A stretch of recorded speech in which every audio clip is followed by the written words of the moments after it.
Good morning, friends. My name is Miss Aftan, and welcome to our next AHMFL mini story time.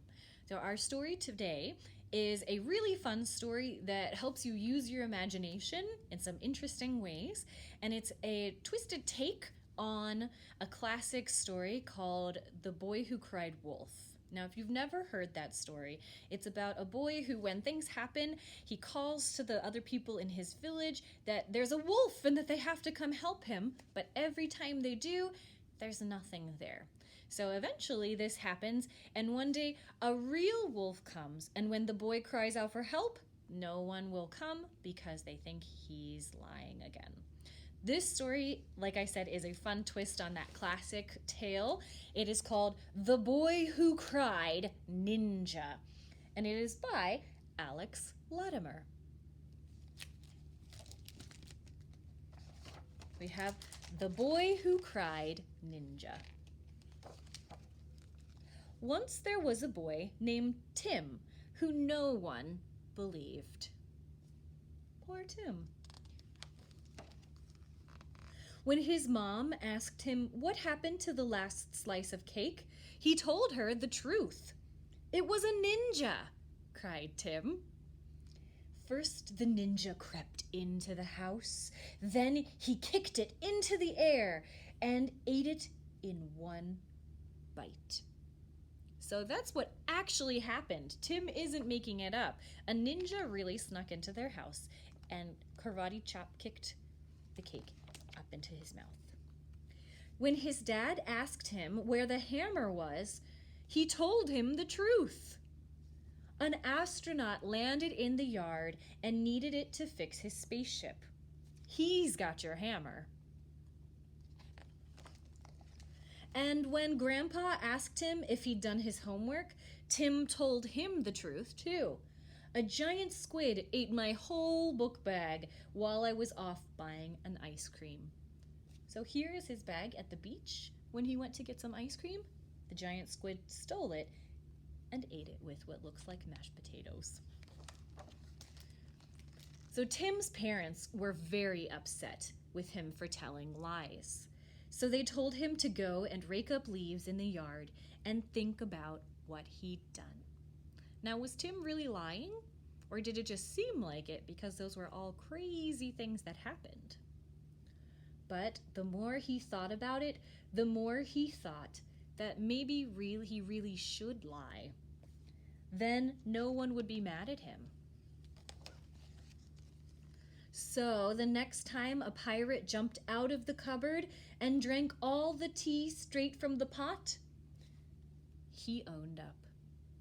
So a pirate really came and drank the tea, but Tim said that it was him. And the next time a sunburned crocodile landed on the roof and accidentally broke the TV antenna, Tim confessed. So Tim thinks that people won't be mad if he says that he did it, right? And the next time a time-traveling monkey appeared on top of the TV and started throwing pencils at Grandpa while he was sleeping, then Grandpa says, "Ow!" Tim said it was all his fault. Do you think he'll get in trouble? But none of that helped. Tim's parents told him to go and water the vegetable garden and think about all the bad things he'd done. If he told the truth, he was in trouble. And if he lied, he was in trouble. What could he do? Then he had an idea. So what do you think Tim can do to show all of those things like the ninja, the astronaut, that they're all real? He found some paper and some stamps, and he wrote 6 letters. The letters said, "Dear you, there is a party at my house tomorrow. There will be plenty of cake, hammers, my new book bag, buckets of tea, TV antennas, and pencils. Please come. Signed, me." Who do you think he sent those 6 letters to? And who do you think will come to the party? The next day was a Saturday. Dad was fixing the house, Grandpa was reading the newspaper, and Mom was vacuuming. Vroom! So then, bing bong. Then the doorbell rang. "Who could it be?" asked Grandpa. "I'll get it," said Tim. "Who do you think is at the door?" There at the door stood a line of strange creatures. First a ninja, then an astronaut, a giant squid, a pirate, a crocodile recently recovered from sunburn, and a time-traveling monkey. It's all of the creatures that caused him to get in trouble. The parents could see that he'd been trying to tell the truth from the beginning.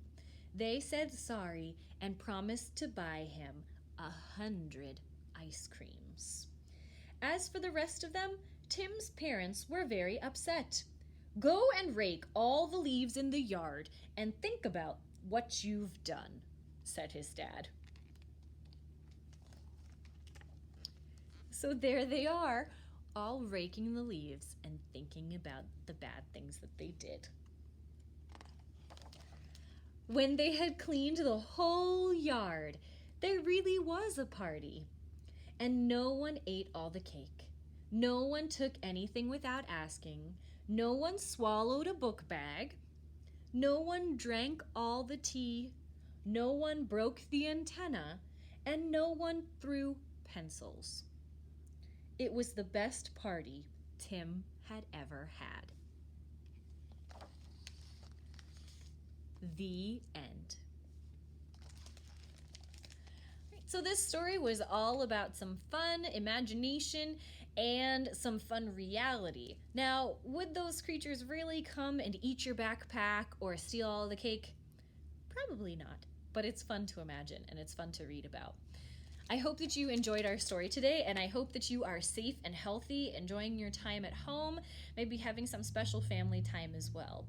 I hope also that we will see you soon at the library, and don't forget that you can check our website at ahmfl.org for some more free resources that you can access online, free books, free story times, some free databases, all kinds of stuff that you can do while you're home on quarantine. So I hope that you have a great day, and we'll see you sometime. Okay. Bye, friends.